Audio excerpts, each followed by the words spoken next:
রমজান মাস আসার আগে সাহাবীদেরকে কিভাবে প্রস্তুত করতেন। হাদিসের বর্ণনা আবু হুরায়রা রাদিয়াল্লাহু তাআলা আনহু থেকে বর্ণিত, খাতাবানা রাসূলুল্লাহ সাল্লাল্লাহু আলাইহি ওয়াসাল্লাম ফি আখিরি ইয়াউমিন মিন শাবান। আবু হুরায়রা বলেন, শাবান মাসের শেষ তারিখে আল্লাহর নবী সাল্লাল্লাহু আলাইহি ওয়াসাল্লাম আমাদেরকে সম্বোধন করে বক্তৃতা করলেন, বয়ান করলেন। আর আল্লাহর নবী বললেন, ইয়া আইয়ুহান নাস ক্বাদ আদাল্লাকুম শাহরুন আযীম। আল্লাহর নবী সাহাবীদের ডাক দিয়ে বললেন, ও প্রাণের সাহাবীরা, রমজান মাস আসতেছে, ক্বাদ আদাল্লাকুম শাহরুন আযীম, তোমাদের সামনে একটা মহান মাস আসতেছে, যেই এক মাসের ভিতরে একটা রজনী এমন আছে যে এক রজনীর মর্যাদা আল্লাহ তাআলার কাছে 1000 মাসের চেয়েও উত্তম। সুবহানাল্লাহ। লাইলাতুন খায়রুম মিন আলফি শাহর, এমন একটি রজনী আসছে যেই এক রজনীর মর্যাদা 1000 মাস অপেক্ষা শ্রেষ্ঠ। এমন একটা মর্যাদা পূর্ণ মাস হচ্ছে রমজান মাস। আল্লাহর নবী বলেন, ও সাহাবীরা শোনো, জালাল্লাহু সিয়ামাহু ফরিদাতান ওয়া কিয়ামা লাইলিহি তাতাওয়া। এই রমজান মাসে রোজা রাখাকে আল্লাহ তাআলা ফরজ করেছেন এবং তারাবির নামাজ পড়াকে আল্লাহ পাক রব্বুল আলামিন উম্মতের জন্য সুন্নতে মুআক্কাদা করেছেন। রমজানুল মুবারকে রোজা রাখা ফরজ, তারাবির নামাজ পড়া সুন্নতে মুআক্কাদা। আল্লাহ নবী বলেন, ও প্রাণের সাহাবীরা শোনো, মান তাকাররাবা ফীহি বিখাসলাতিন মিনাল খায়রি কানা কামান আদ্দা ফরিদাতান ফীমা সিওয়া। আল্লাহ নবী বলেন, ও প্রাণের সাহাবীরা, এই রমজানুল মুবারকের এত মর্যাদা, এত গুরুত্ব। এই রমজানুল মুবারকে যদি কেউ একটা নফল ইবাদত বন্দেগী করে, নফল ইবাদত বন্দেগী করে, ওর আমল নামায় আল্লাহ পাক রব্বুল আলামিন ফরজ ইবাদত বন্দেগীর নেকি দান করে দেয়। সুবহানাল্লাহ। এই রমজানের ছোটখাটো একটা নফল ইবাদত বন্দেগী করলেও ফরজের নেকি। ওয়ামান আদ্দা ফীহি ফরিদাতান কানা কামান আদ্দা 70 ফরিদাতান ফীমা সিওয়া। আল্লাহর নবী বলেন, এই রমজানুল মুবারকে যদি কেউ একটা ফরজ বিধান পালন করতে পারে, ওর আমল নামায় আল্লাহ পাক রব্বুল আলামিন 70টা ফরজের নেকি সঙ্গে সঙ্গে জমা করে দেয়। সুবহানাল্লাহ। এত মর্যাদা এই রমজান মাসে। আল্লাহর নবী বলেন, প্রাণের সাহাবীরা শোনো, এই রমজান মাস হচ্ছে হাদা শাহরুন শাহরুস সবরি। রমজান মাস হচ্ছে ধৈর্য ধারণের মাস। ওয়া জাযাউহু আল জান্নাহ, আর ধৈর্য ধারণের বিনিময় আল্লাহ তাআলা রেখেছেন সরাসরি জান্নাত। সুবহানাল্লাহ। আল্লাহ নবী বলেন, আউয়ালুহু রাহমাতুন, রমজানের প্রথম দশক হচ্ছে রহমতের। আওসাতুহু মাগফিরা, এবং মাঝের দশক হচ্ছে মাগফিরাতের। ওয়া আখিরুহু ইতকুম মিনান নার, আর শেষের দশক হচ্ছে জাহান্নাম থেকে মুক্তির দশক। সুবহানাল্লাহ। শুধু তাই নয়, আল্লাহর নবী বলেন, ও প্রাণের সাহাবীরা, মান ফাত্তারা ফীহি সাইমা কানা মাগফিরাতান লিদুনুবিহি ওয়া ইতকা রাকাবাতিহি মিনান নার। আল্লাহর নবী বলেন, এই রমজান মাসে যদি কোনো ব্যক্তি কোনো রোজাদারকে ইফতারির ব্যবস্থা করে দেয়, কোনো রোজাদারের ইফতারের ব্যবস্থা যদি কোনো ব্যক্তি করে, কানা মাগফিরাতান লিদুনুবিহি, তার জীবনের সমস্ত গুনাহ মাপের জন্য এই ইফতার করানোটাই যথেষ্ট হয়ে যায়। সুবহানাল্লাহ। ওয়া ইতকা রাকাবাতিহি মিনান নার, এবং ওই ব্যক্তিকে আল্লাহ তাআলা জাহান্নাম থেকে মুক্তির ঘোষণা দান করে দেয়। সুবহানাল্লাহ।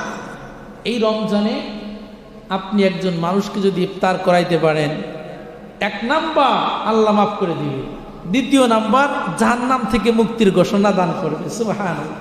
এত পরিমাণ মর্যাদা, এত পরিমাণ মর্যাদা এই রমজান মাস।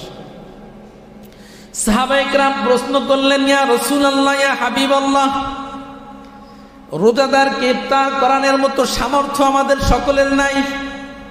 আমরা অনেক সাহাবী আছি গরিব, আমাদের পক্ষে সম্ভব নয় একজন রোজাদারকে পরিপূর্ণভাবে ইফতার করানো। অতএব এই মহান, এই বিরাট নেকি অর্জন করার উপায় কি? আল্লাহ নবী বললেন, ও প্রাণের সাহাবীরা শোনো, যদি কোনো ব্যক্তি রোজাদারকে এক গ্লাস পানি পান করায় অথবা এক ঢোক দুধ পান করায়, খেজুর ভক্ষণ করায়, এর ওসিলায় আল্লাহ পাক রব্বুল আলামিন তার জীবনের সমস্ত গুনাহ মাফ করে দিতে পারে। সুবহানাল্লাহ। আল্লাহ নবী বুঝাইতে চান পরিপূর্ণভাবে খাওয়ানো জরুরি না। রোজাদারকে আপনি ইফতার করালেন একটা খেজুর দিয়ে অথবা এক ঢোক দুধ দিয়ে অথবা এক গ্লাস পানি দিয়ে, যা দিয়ে ইফতার করুন না কেন, এর বিনিময় দুইটা। এক নাম্বার কানা মাগফিরাতান লিযুনুবিহি, এক নাম্বার আল্লাহ তার জীবনে গুনাহ মাফ করে দিবে। দ্বিতীয় নাম্বার ওয়া ইতকা রাকাবাতিহি মিনান নার, আল্লাহ তাআলা তাকে জাহান্নাম থেকে মুক্তির ঘোষণা দান করে দিবে। সুবহানাল্লাহ। আল্লাহর নবী বললেন, ও প্রাণের সাহাবীরা শুনে রেখো, তোমাদের ভিতরে যদি কেউ ওমান আসবা সাইমা, যদি কোনো ব্যক্তি রোজাদারকে পরিপূর্ণভাবে পেট ভরে ইফতার করায়, তার নেকি আরো বেশি। সুবহানাল্লাহ। যদি কোনো ব্যক্তি কোনো রোজাদারকে পেট ভরে ইফতারির ব্যবস্থা করে, আল্লাহর নবী বলেন আল্লাহ পাক রব্বুল আলামিন ইফতার যিনি করাবেন শুধু তার জীবনের গুনাহ মাফ করবেন না, বরং কিয়ামতের ময়দানে আমি মুহাম্মদুর রাসূলুল্লাহর হাতে, আমি মুহাম্মদুর রাসূলুল্লাহ নিজ হাতে হাউজে কাউসারের পানি তাকে পান করাবো। চিল্লায় বলেন সুবহানাল্লাহ। আল্লাহ নবী বলেন লা ইয়াজমাউ আবাদা, ওই কিয়ামতের কঠিন ময়দানে আমার হাত থেকে হাউজে কাউসারের পানি যে পান করবে, ওই ব্যক্তির জীবনও কখনো আর পিপাসা লাগবে না। সুবহানাল্লাহ। আল্লাহর নবী এরকমের শাবান মাসের শেষ দিকে সাহাবীদেরকে এভাবে বুঝাইতেন। শুধু তাই না, অন্য এক বর্ণনার ভিতরে আসছে আল্লাহর নবী বলেন ইদা দাখালা আউয়ালু লাইলাতিন মিন রমাদান, রমজানের একটা রাত যখন শুরু হয়ে যায় অথবা রমজানের একটা দিন যখন শুরু হয়ে যায়, সুদ্দিফাতির শায়াতিন ওয়া মারাদাতিল জিন, আল্লাহর নবী বলেন যত প্রকারের দুষ্ট জিন আছে, সমস্ত দুষ্ট জিনদেরকে আল্লাহ পাক রব্বুল আলামিন রমজানের একটা দিন অথবা একটা রজনী শুরু হওয়ার সঙ্গে সঙ্গে আল্লাহ তাআলা তাদেরকে বন্দী করে রাখে। সুবহানাল্লাহ। শুধু তাই নয়, ওয়াফুতিহাত আবওয়াবুস সামা, আসমানের দরজা তথা জান্নাতের দরজা খুলে দেওয়া হয়। রমজান মাস শুরু হওয়ার সঙ্গে সঙ্গে জান্নাতের দরজা খুলে দেওয়া হয়। ওয়াগুল্লিকাত আবওয়াবু জাহান্নাম, এবং রমজান মাস শুরু হওয়ার সঙ্গে সঙ্গে জাহান্নামের দরজা বন্ধ করে দেওয়া হয়। ওয়ায়ুনাদি মুনাদিম মিনাস সামা, আর আসমান থেকে একজন ফেরেশতা, একজন ঘোষক ঘোষণা করতে থাকে ইয়া বাগিল খায়রি আকবিল, ইয়া বাগিশ শাররি আকসির, হে কল্যাণকামী তুমি সামনের দিকে অগ্রসর হও। ফেরেশতা ঘোষণা করতে থাকে হে কল্যাণকামী, মানে যারা ভালো কাজ করো তোমরা সামনের দিকে অগ্রসর হও। ইয়া বাগিল ইয়া বাগিয়া শাররি আকসির, হে অকল্যাণকামী তোমরা পিছের দিকে সরতে থাকো। ফেরেশতারা বলতে থাকে তোমরা যারা কল্যাণ কামনা করো তোমরা বেশি বেশি সামনের দিকে অগ্রসর হও, আর যারা অকল্যাণ কামনা করো তোমরা পিছনের দিকে সরে যাও। নাউজুবিল্লাহ। তো এভাবে প্রতিনিয়ত ফি কুল্লি ইয়াউমিন মিন রমাদান, রমজানের প্রতিটি দিনে ফেরেশতারা এভাবে ঘোষণা করতে থাকে ও কল্যাণকামী মানুষ, ও নেককার মানুষ, তোমরা নেক আমলের পরিমাণ বাড়াইতে থাকো, আর যারা গুনাহগার আছো, অপরাধী আছো, তোমরা তোমাদের গুনাহ নিয়ে তোমরা পিছের দিকে সরতে থাকো। এই জন্য এই রমজানের প্রস্তুতি আমাদের এভাবেই নিতে হবে যেভাবে সাহাবা একরাম নিয়েছেন। 3 নাম্বার প্রস্তুতি হচ্ছে এই রমজান মাস শুরু হওয়ার আগেই আল্লাহ পাক রব্বুল আলামিনের কাছে বেশি বেশি ক্ষমা চাইতে হবে। গত রমজান থেকে নিয়ে এই রমজান পর্যন্ত আপনার আমার জীবনে যত গুনাহ হয়ে গেছে, এই রমজান শুরু হওয়ার আগেই এই গুনাহ থেকে আল্লাহর কাছে ক্ষমা চাইতে হবে। কারণ কম্বল যদি ভিজে যায় তার ওজন আরো বাড়ে, ভিজা কম্বলের ওজন বাড়ে না। গত রমজান থেকে এই রমজান পর্যন্ত যে গুনাহ হয়েছে, এই গুনার বোঝা যদি আপনার আমার মাথায় থাকে, তাহলে আগামী গুনাহ মিলে এই গুনার খাতাটা আরো ভারী হয়ে যাবে।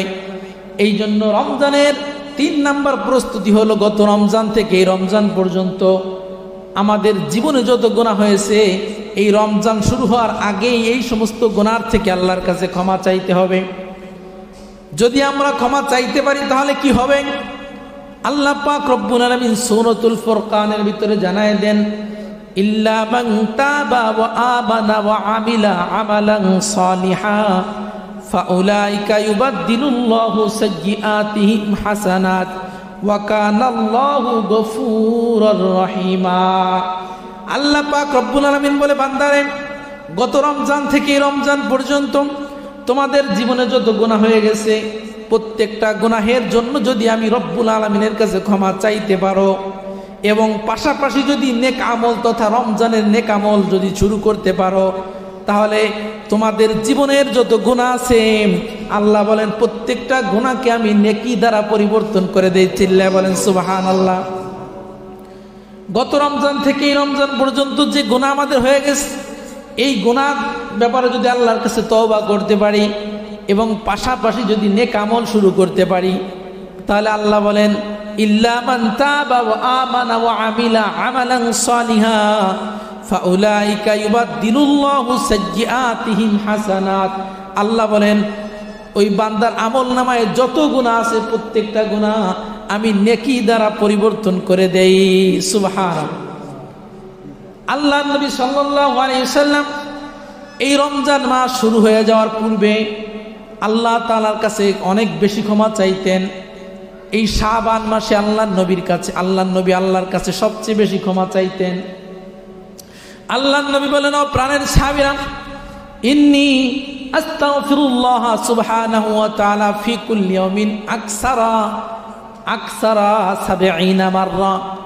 আল্লাহর নবী বলেন, ও আমার সাহাবীরা শোনো, আমি প্রতিদিনে 70 বারের ঊর্ধ্বে আল্লাহ পাক রব্বুল আলামিনের কাছে ক্ষমা প্রার্থনা করি। সুবহানাল্লাহ।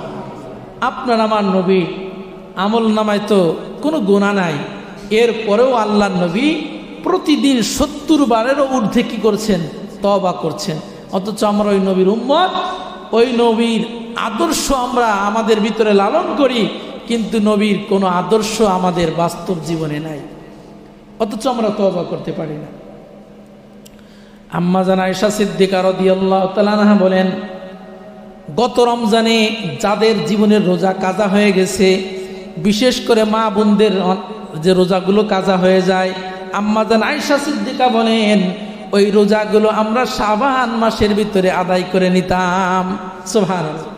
তাহলে এমনি তো গত রমজানে যে রোজা ছিল আমাদের উপর ফরজ, এটা পুরুষেরও ভেঙে যেতে পারে, কারণ বশত মহিলাদেরও ভেঙে যেতে পারে। এই রোজাকে যে কোনো সময় আদায় করে নেওয়া, যদি আদায় করা সম্ভব না হয় অন্তত পক্ষে এই শাবান মাসে অবশ্যই এই কাজা রোজা কি করতে হবে? আদায় করে নিতে হবে। এটা হচ্ছে আমাদের 3 নাম্বার প্রস্তুতি। 4 নাম্বার প্রস্তুতি, এই রমজান মাস আসতেছে এই জন্য আনন্দিত হওয়া। অনেক কপাল পোড়ার দল আছে, রমজান মাস আসলে খুশি হয় না, বরং অখুশি হয়, অসন্তুষ্ট হয়। রমজান মাস আসতেছে, আমার ব্যবসা ভালোভাবে চলবে না। বিশেষ করে যারা রেস্টুরেন্টের মালিক, ওদের মনটা খুব খারাপ। দিনের বেলা কত বেচাকেনা করতে পারতাম, ওইগুলো এখন করতে পারবো না। আছে না নাই? মুসলমান ভাইরা আমার, রমজান আগমন করছে, আসছে, এই ব্যাপারে যারা অসন্তুষ্ট প্রকাশ করে, যারা রাগ হয়, এরা কখনো মুসলমান হতে পারে না, এরা হলো টাটকা মুনাফিক। যারা রমজান মাসের আগমনে সন্তুষ্ট না, রমজান মাস আসতেছে আনন্দ অনুভব করে না, বরং মনটা খুব খারাপ। প্রতি বছর রমজান আসে, এই যে যা মনে চায় তা করতে পারি না, এই মন খারাপ যারা করে, আল্লাহর নবী বলেন ওরা প্রকৃত মুসলমানরা না, মুনাফিক।